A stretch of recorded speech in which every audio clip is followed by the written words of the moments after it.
En la clase de hoy pues estaremos hablando de lo que son los conceptos de circuito abierto y circuito cerrado o open circuit y short circuit y cuáles son las características cuando se tiene un circuito abierto y cuando se tiene un circuito cerrado.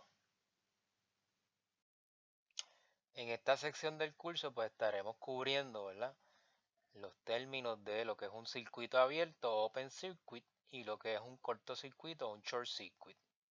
En el caso de un circuito abierto o open circuit, pues puede ser que yo tenga un circuito como el que se muestra aquí, ¿no? Circuito en serie, donde aquí, en este punto donde muestro el circuito abierto, pudiera ser que haya allí en realidad una resistencia, pero que se nos dañó. Y al dañarse, ¿verdad?, lo que representa eso es como si estuviera el circuito abierto y por lo tanto no se completa el circuito, la corriente que pasa por ahí es cero. Así que si la corriente que pasa por todas las resistencias es cero, quiere decir que si yo aplicara la ley de Ohm, ¿verdad?, y la corriente es cero, pues 0 por R1 es 0 voltios, 0 por R2 me da 0 voltios, 0 por R3 me da 0 voltios, ¿verdad? Tendría 0 voltios en todas las resistencias. Pero en el área donde se creó el circuito tendría los 12 voltios porque se tiene que conservar la energía, ¿verdad? Si yo tengo 12 voltios en la batería, voy a tener entonces los 12 voltios completos en el open circuit, ¿verdad? Porque la corriente es cero. Así que, en resumen, pues en un open circuit, la corriente es cero. Eso es lo que va a ocurrir en un open circuit. Una aplicación de la vida real pudiera ser una serie de bombillas de Navidad donde una de las bombillas se dañó, ¿verdad? Y si se dañó, pues entonces interrumpió el flujo de corriente y se apagan todas, ¿verdad? Porque como están conectadas en serie, pues es la misma corriente. Entonces si una abre, ¿verdad?, porque se le rompió el filamento, pues la corriente es cero a través de toda esa serie de bombillas de Navidad. Y entonces ahí tendría yo un ejemplo de un open circuit, circuito abierto.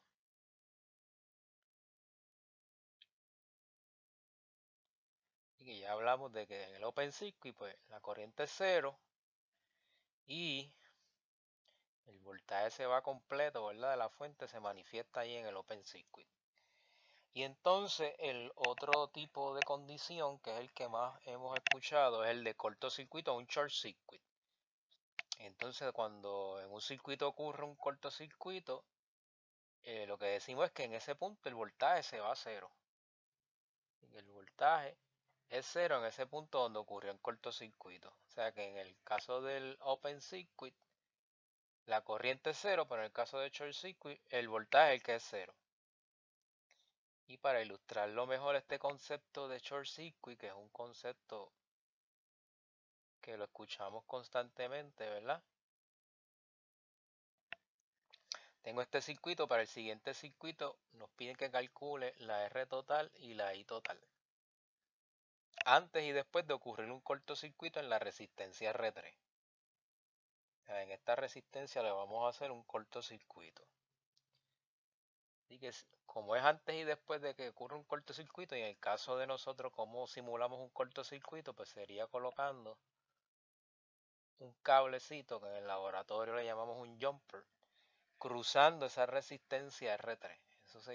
Esto representa un cortocircuito, ¿verdad? Un short circuit.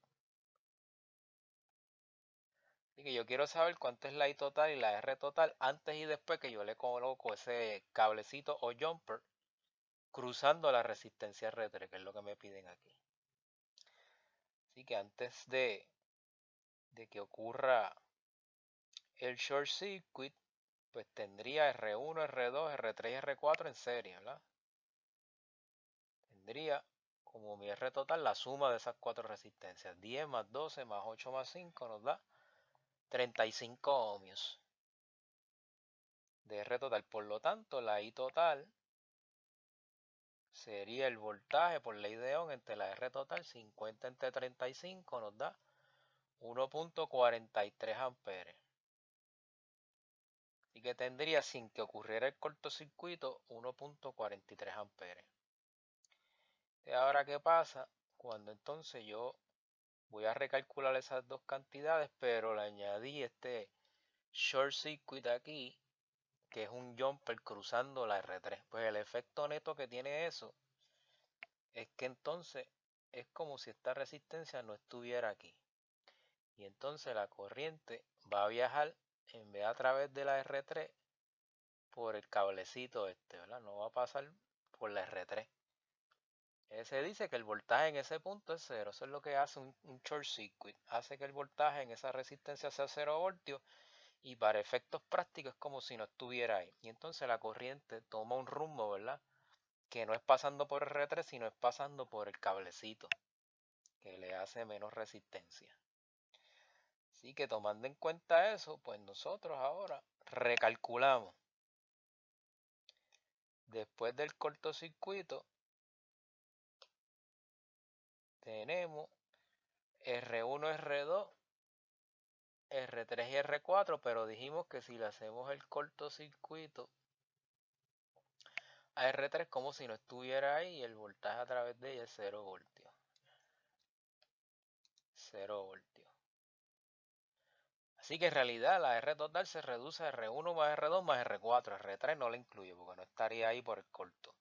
Así que sería 10 más 12 más 5. Eso me da 27 ohmios. Así que eso redujo la resistencia en el caso 1 a 27 ohmios. O sea, hay una resistencia más bajita. Y por lo tanto, cuando divido voltaje entre resistencia aplicando la ley de Ohm para recalcular la corriente, nos dio 1.85 amperes. Así que el efecto neto de un cortocircuito es que me aumenta la corriente. En este caso me había dado 1.43 en el primer caso sin el corto y ahora me aumentó la corriente a 1.85 amperes. Así que un efecto neto del cortocircuito es que aumenta la corriente. Por eso es que no queremos, ¿verdad?, que ocurran cortocircuitos en nuestros hogares. Y para eso, en el caso de los hogares, pues tienen los breakers, que son los que protegen los equipos cuando hay cortocircuito, ¿verdad? Y eso protege el cable y protege el equipo.